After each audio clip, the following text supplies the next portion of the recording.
Hisar Foundation and Engro Foundation, in association with TV1, NewsOne, Wakeup and FM 91, presents the 5th Karachi International Water Conference webinar series on climate change and pandemic impact on water.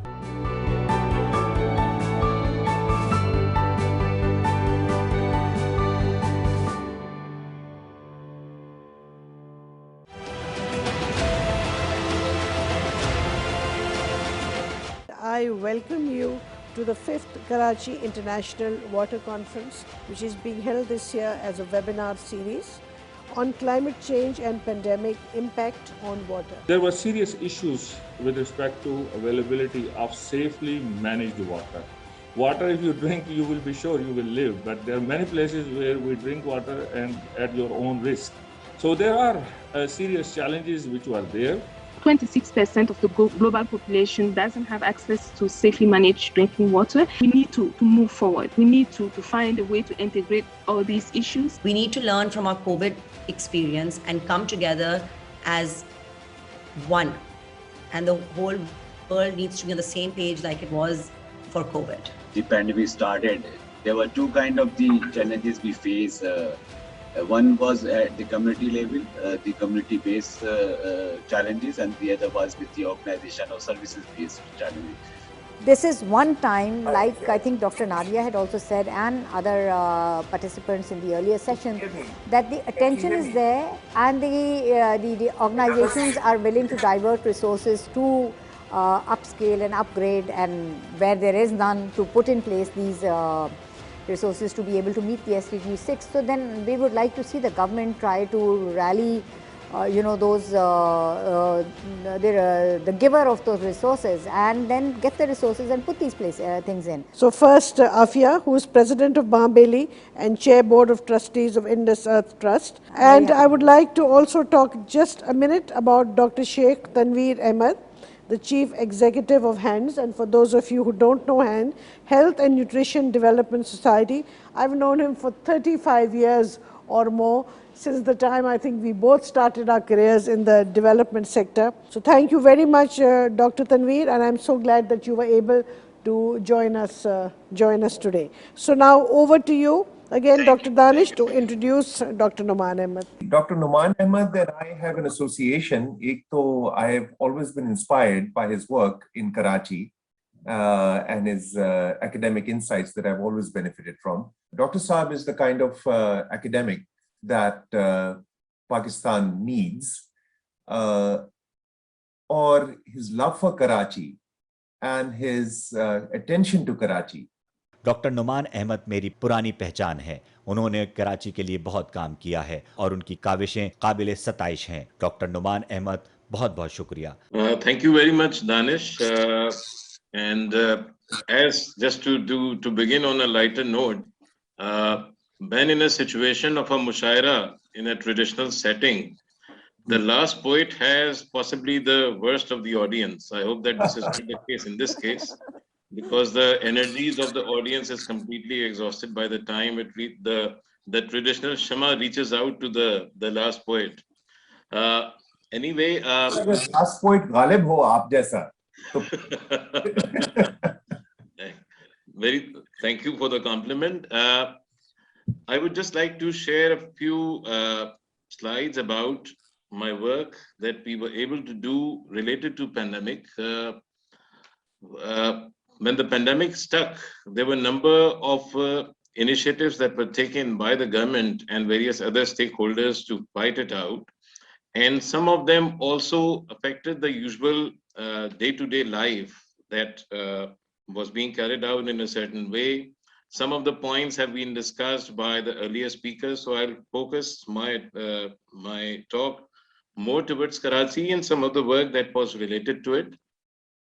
Now, just to quickly take you down, the pandemic actually struck us in February, and February was the time when the first cases were actually discovered in the case of Karachi, and the first cases were found to be travelers coming from different parts, different locations in the region.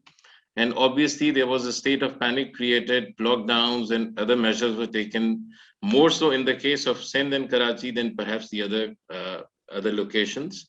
There was also a very rigorous regime of communication set in motion, and that communication helped communicate the standard operating procedures and other instructions to the wider audience on a much, I would say, quicker note. The digital media helped a lot in making these messages possible to be communicated to a very wide audience. Now, one of the success stories, so to say, that is being celebrated by the government is the National Command and Operations Center that was set up. And given the type of political climate that we have in Pakistan, where there is an enormous bickering between the provincial regimes and the federal government, the NCOC somehow came as a positive and slightly different type of an institutional arrangement. There were obviously testing services, isolation centers, and COVID boards set up. Dr. Nida Hussain of Ziauddin University informed us about her institution, and Dr. Tanveer about the work that Hans was able to do. There were other technological and intellectual inputs also contributed. Different epidemiologists and other experts got together to project the spread of the disease and also build alternative scenarios. So much of that was done, and the public was informed to a significant extent to take preventive measures. There were also distribution of different types of preventive supplies. That was one important consideration at that point in time. The government was also sensitized to the fact that sizable number of people would be affected due to lockdowns, as the economic activities, the daily wage activities would be completely halted. So they came together and initiated a very massive 1.2 trillion rupee SRs or cash distribution program in order to impact as much people, as much underprivileged and vulnerable people as possible. Wide range of non-governmental organizations of different ranks and profiles mobilized, larger scale distribution of food, medicine, and other supplies. And in many cases, at least in larger cities, this was able to make some difference. Some fundamental statistics related to COVID, I was able to acquire data till September 21. About 1.25 million people were infected. And obviously this figure could be debatable because this was subject to the testing services. The total deaths reported in Pakistan were 27,597, and obviously there were many unreported deaths that may have been caused by COVID, but somehow they didn't get reported that way. Total infected in Sindh, including Karachi, were about 500,000 people, and total deaths reported in Sindh, including Karachi, were about 7,350.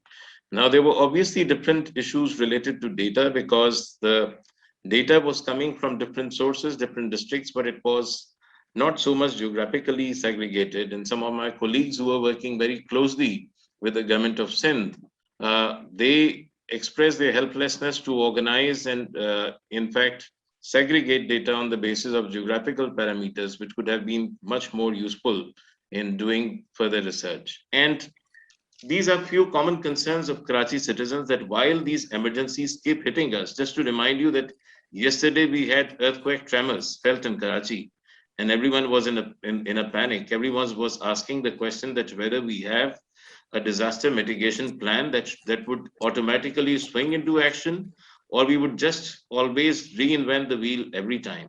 So whether it is a heat wave or whether it is a pandemic, I believe that we require enormous amount of need analysis contributing to urban planning and consequent actions for which different stakeholders will be required to play their specific role. I will not drag it further, and I'm open to a few questions if there are any. Thank you very much. बहुत शुक्रिया दानिश। अज़राए मजाक मैं कहना चाहूँगा कि आखिरी speaker की हैसियत आखिरी शायर किसी होती है जिसे कोई सुनना नहीं चाहता। दानिश, लेकिन अगर शायर गालिब हो फिर ये नहीं होता। बहुत शुक्रिया इज़्ज़त अफजाई का।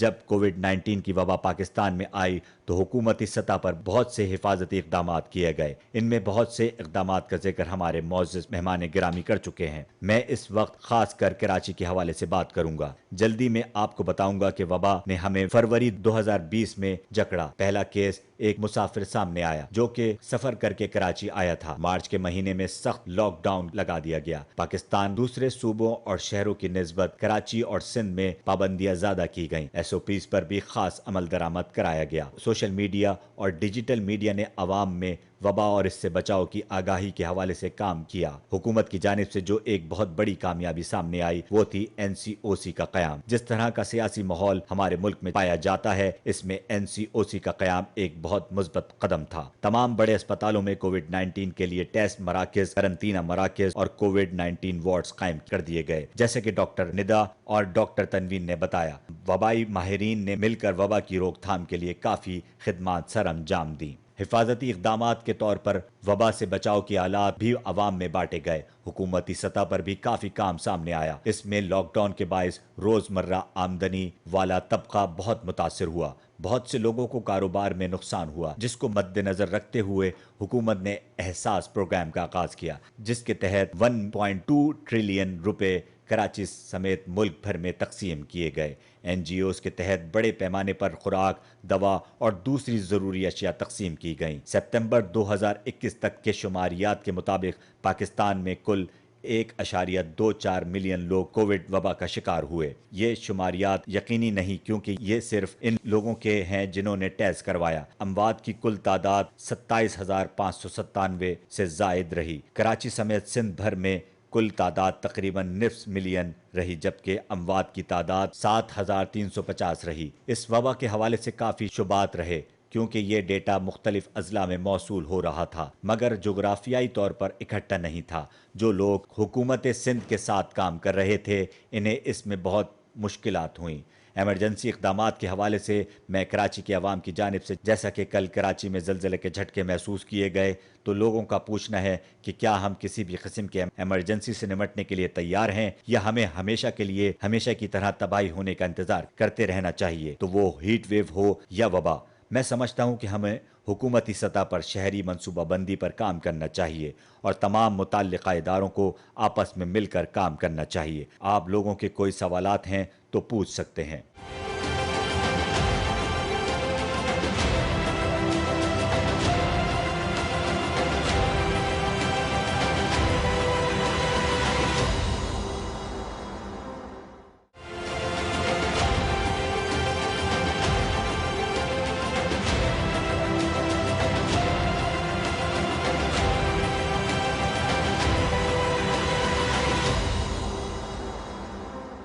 I want to invite our last participant, Seema Tahir Khan Sahiba. Seema, please join us in the studio. Seema is an old friend of ours, of yours and mine, Danish. And because Seema, my dear friend, who is also working with us on the think tank with you and me, Danish, and she's also the head of Airwaves Media and 3 TV channels and a real water warrior and somebody who really thinks about the city. So Seema, you have heard everyone speak. Yes. Tell me about what's the way forward and what can the media do? The media has had, according to some people, a very negative role, according to others, some positive roles too, in bringing forward, especially what has been happening with the demolitions and other things in the city. So over to you, what can the media do? اب میں دعوت دینا چاہوں گی سیما طاہر خان کو، جو کہ میری بہت پرانی دوست ہیں، اس کے ساتھ ایئر ویو میڈیا اور 3 ٹی وی چینلز کی مالک ہیں. آپ بتائیں کہ میڈیا اس میں کیا کردار ادا کر سکتا ہے. Thank you, Simi. After everyone has spoken and at length described the status of water and the pandemic, there's very little I can say, but nevertheless, we have today, you're talking about media, so I'll start from there. We all know that this is the age of technology, the golden age of technology rather, and of information explosion. So if you look at the digital technology today, it has enabled us and connected us to the world. Just one button, one click away is your access to expert opinions, to researchers, to the advocacy on any subject, to think tanks, and to webinars and journalists. Everyone is voicing. They've got a platform now to express their views, to express their concerns. We saw in the recent pandemic how quickly the world got together, how information was spread at the speed of light, literally. One research in one country, people all across the globe had access to it. Those countries who benefited from that, one of them was Pakistan. We took very good measures for the prevention and spread of corona.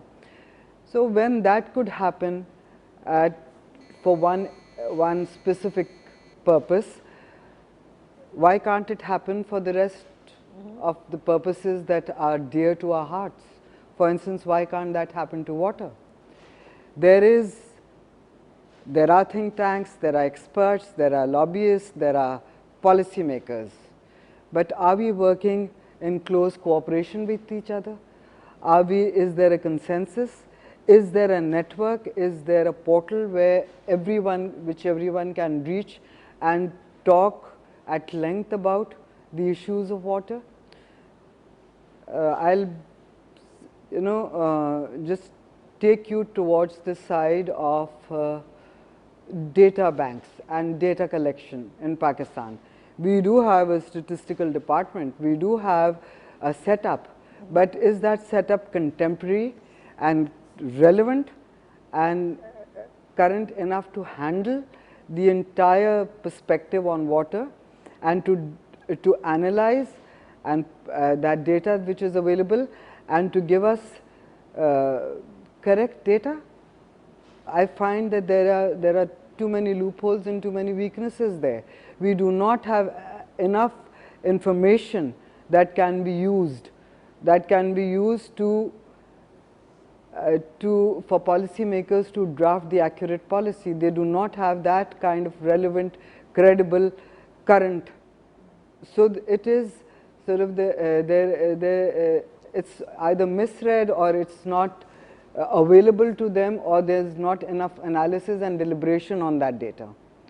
For instance, if we take the rate of snow melt and we take the systems that we are using to collect the data on snow melt, I think our systems are a bit dated and a bit obsolete. We need to invest there so that we have a knowledge of what is the level of precipitation or evaporation, so that we know what we are using drone technologies, but we need to understand minutely and go into detail on the data and be able to analyze that and see how much water is coming into the system. With climate change and all the variables that are there, we do not have the correct information. We know very broadly, we talk about so much water being used in agriculture, so much water being used by industry. शुक्रिया semi, आपने मुझसे media के किरदार के हवाले से पूछा है, तो मैं कहना चाहूँगी कि जैसा कि सब जानते हैं कि ये दौर डिजिटल मीडिया का दौर है और डिजिटल मीडिया की वजह से हम लोग एक दूसरे से बहुत अच्छी तरह जुड़ चुके हैं।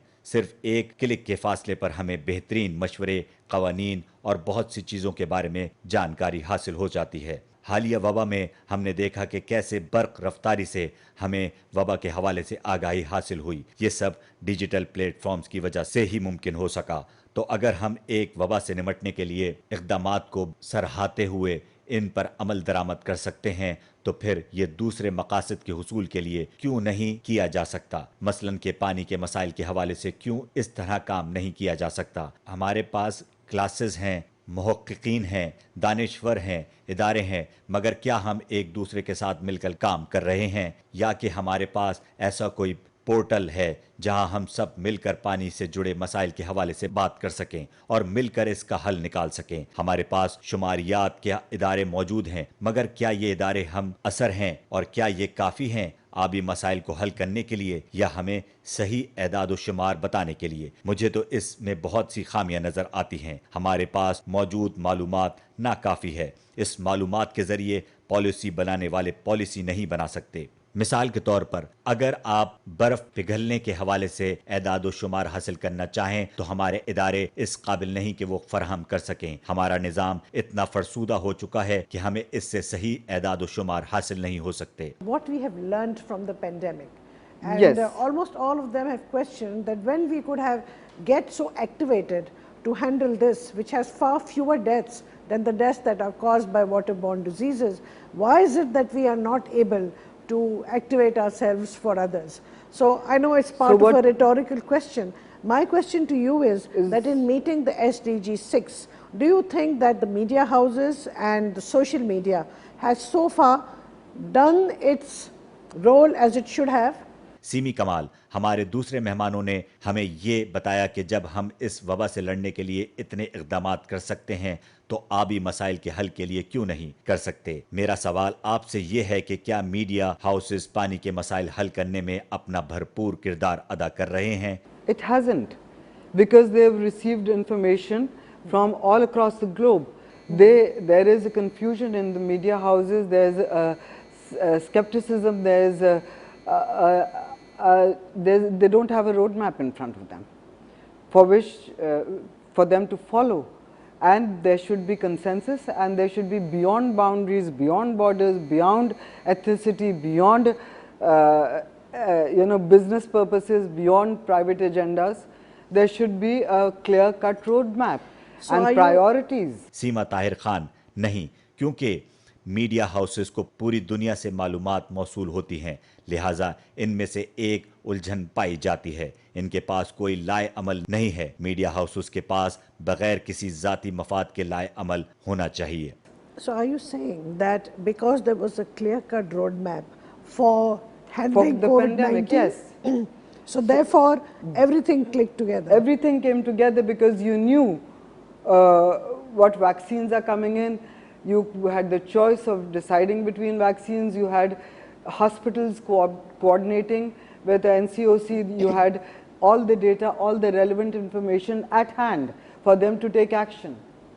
So the same way, media houses or social media, there are a lot of activists, there are a lot of influencers, there are a lot of people writing, there are a lot of experts. But there is no central reserve, there is no central pool for all to access. And of course, there must be a lot of sensitive information which only the credible, concerned people must have that information. So where are those mandatories to be followed? And who's safeguarding that information? Not letting out irrelevant information to people who can create false alarms or false news. तो आपका कहने का मकसद ये है कि क्योंकि कोविड-19 में सब एक प्लेटफॉर्म पे थे तो वबा से निमटने में आसानी हुई। सीमा ताहिर, जी बिल्कुल, आपके पास वैक्सीन के हवाले से, हस्पतालों के हवाले से और NCOC के हवाले से पूरी मालूमात थीं, तमाम एदाद शुमार मौजूद थे, जिससे आपको वबा से निमटने में बहुत आसानी हुई। इसी तरह बहुत सी माहिरीन, मुहक्किकीन काम कर रहे हैं, मगर इनकी मावनत के लिए कोई एक जगह नहीं जहां वो सब इकट्ठे होकर काम कर सके। यकीनन बहुत सी ऐसी हसास नौइयत की मालूमात होती हैं जो सिर्फ मुतल्लिका अफराद को ही मालूम होनी चाहिए, और इनका ये काम है कि वो मालूमात और ख़बरें गैर मुतल्लिका लोगों तक ना पहुँचने दें, जिससे कि अवाम में गलत खबरें और मालूमात फैलें। So ladies and gentlemen, if we have heard what Seema is saying, what I understand is that we should be calling for a kind of NCOC for achieving SDG 6. Absolutely. कहने का मकसद है हमें SDG 6 के अहदाफ के हुसूल के लिए NCOC की तरह का इदारा कायम करने की ज़रूरत है। On climate change, there is a body, there is a government lobby, there is a minister. They are looking into climate change, but specifically for water, and water affects lives. Also, as a lot of people have said in the pandemic times, how badly infections have traveled from here to there. Water plays a role in that too. So we must have a think tank working, or 5 think tanks working with government, with policymakers, and the role of those think tanks is to create the relevant information for the relative department to take up and to implement solutions or give strategies for a way forward. For instance, if you have the Indus Basin, you do not have someone with authority. I'm talking about geographers, I'm talking about hydrologists, I'm talking about engineers and experts working together with the policymaker. Now, some people might say the dams are not as important as the underground storage of water.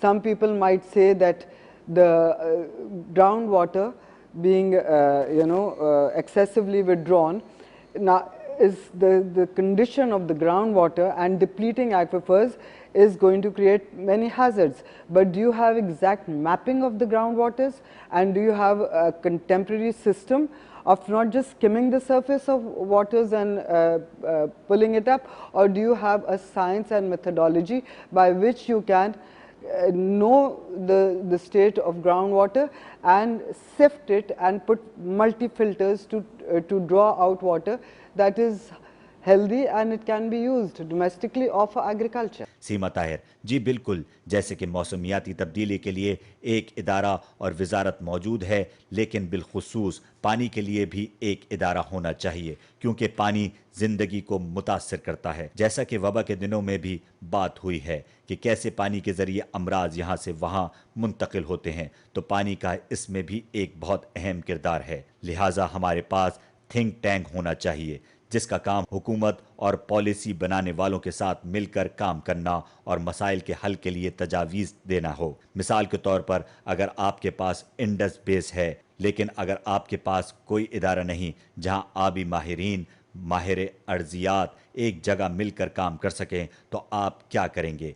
कुछ लोग कहेंगे कि dam का पानी से ज़्यादा ज़रूरी है। ज़ेर ज़मीन पानी के हवाले से कोई हम असर निज़ाम मौजूद है या कोई साइंस है जिससे आपको ज़ेर ज़मीन पानी को काबिल इस्तेमाल बनाने में मदद हासिल हो, ताकि ना सिर्फ घरेलू सार्फिन बल्कि दूसरे सेक्टर्स में भी ये पानी इस्तेमाल किया जा सके। So what we have gathered from this session, whereas Dr. Danish has already made a conclusion, I would just like to add that we have learned a lot from the pandemic, and having learned from how this pandemic was handled, there are lessons for how we handle whatever we need to do to meet SDG 6. So I will thank everybody here, and thank you, Seema.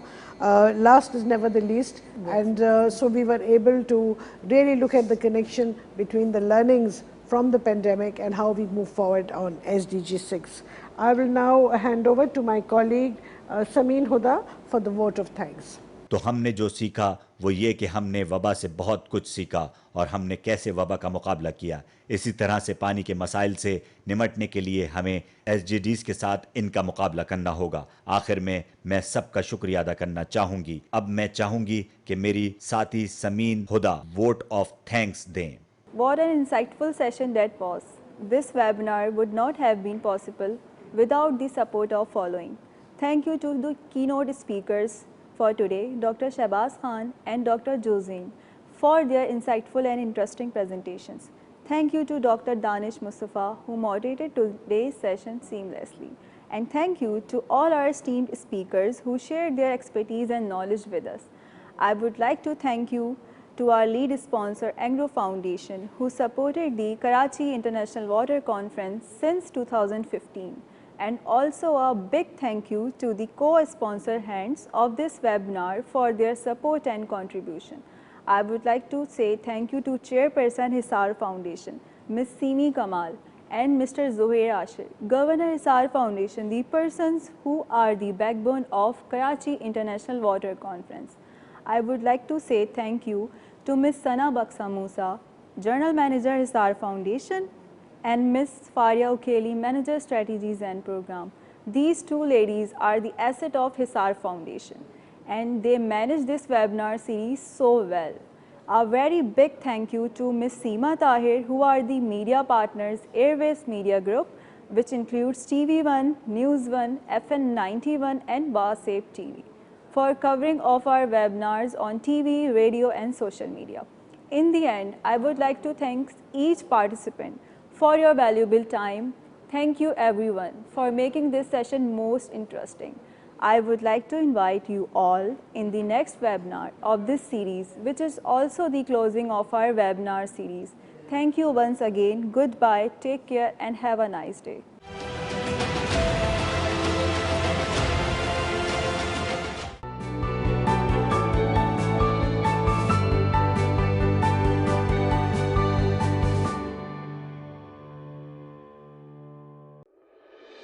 Hisar Foundation and Engro Foundation, in association with TV1, NewsOne, Waseb, and FM 91, presents the 5th Karachi International Water Conference webinar series on climate change and pandemic impact on water.